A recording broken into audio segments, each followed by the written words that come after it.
عمرك فكرت مثلا ان ليه فيلم معمول من 30 سنة ممكن يبقى احسن من افلام كتير اتعملت السنة دي مصروف عليها ملايين الدولارات؟ اهلا بيك في فخ او لعنة السي جي اي.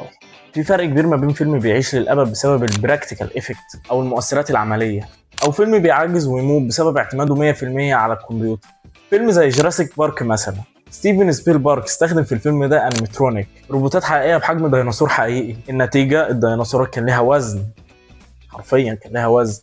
الاضاءات كانت بتتعكس على الجسم الحقيقي والممثلين كانوا مرعوبين بجد.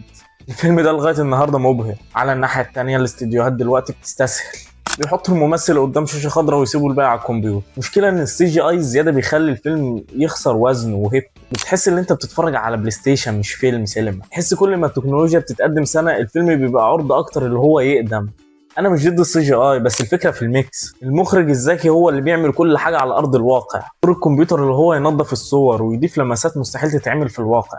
قول لنا رايك في الكومنتس، وايه اكتر فيلم اتفرجت عليه وحسيت ان الجرافيك بوظ القصه.